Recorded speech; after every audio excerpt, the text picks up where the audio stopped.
پروفیسور ډاکټر سبستیان کورتهاینه څوک ده؟ څه یې کړي او ولسمشر غني څه ورسره وکړل؟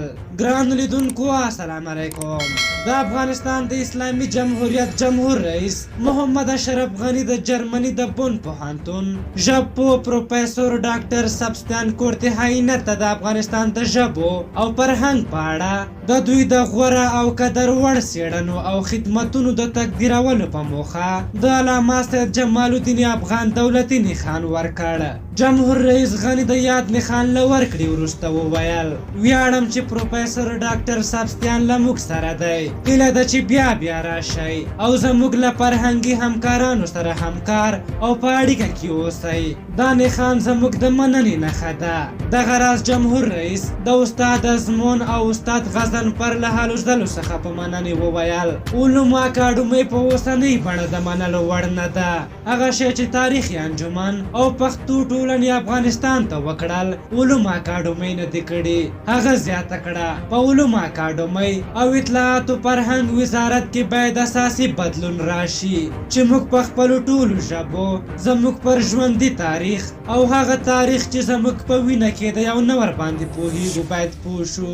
د هېواد جمهور رئیس څرګنده کړه هغه فصل چې نامتو ژبپوه مارګنسټرن چې په لسګونو مړو او ژوندیو ژبو پوهېده د اعلی حضرت غازي امان الله خان په وخت کې افغانستان ته په راتګ پیل کړ بشپړ نه شو.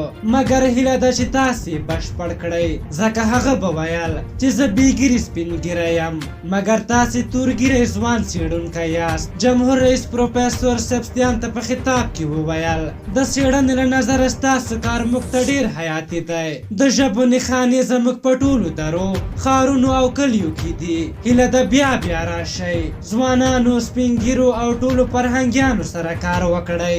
ورپسې د بون پوهنتون ژبپوه پروفیسور ډاکټر سبستیان کورتهاینه په ازبکي پښتو او دري ژبو د څرګندونو پر مهال ده ته د دولتي نښان د ورکړې او ستاینې په خاطر له جمهور رئیس څخه په مننې وویل هغه څه چې ما په دې ورځو کې لږ کشف کړل د افغانستان د معنوي خزانې اصل او اصولو ته یوه ساده اشاره ده.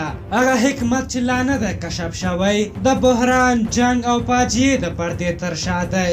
نوموړي له استاد ازمون او نورو څخه مننه وکړه چې په کابل پوهنتون کې د ماسټرۍ او دکتورا محصلینو ته د څېړنې پښتو او نورو آریایي ژبو ژبپوهنیزو څېړنو د اصولو او روشونو د تدریس په موخه افغانستان ته د راتګ زمینه ورته برابره کړه. پروفیسور سبستیان وویل کابل پوهنتون کې په دې وتوانېده چې د ورکشاپ په بڼه له 20 ولایتونو سره په ګډه د پښتنو ژبې تاریخ د لومړي ځل لپاره په بېلابېلو نړیوالو معیارونو تدریس کړي. د ده په وینا دا د پرمختګ په لور یو عظیم ګام دی.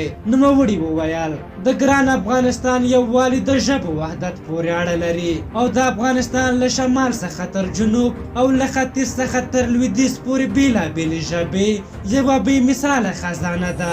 خو څېړنو ته په کتو لا هم په دې برخه کې کار نه دی شوی او موږ ډېر په ابتدایي پړاو کې یو. ښاغلي سبستیان د پښتو ژبې په اړه د خوشحال بابا د کول په تایید وویل پښتو لا هم لا د بیا او څېړنیز پلوه په غرب کې بکاره پرته ده. هغه ژمنه وکړه چې د پښتو ژبې لپاره د ریښې پېژندنې داسې یو قاموس به جوړ کړي چې د پښتو ژبې ټول نادر او عصري الفاظ او خارجي اقتباسات پکې څېړل کیږي او په دې اړه خپل لیکلی وړاندیز جمهور رئیس غني ته وسپاره. موږ له پروفیسور سبستیان څخه مننه کوو چې زموږ د ژبې لپاره خدمت کوي.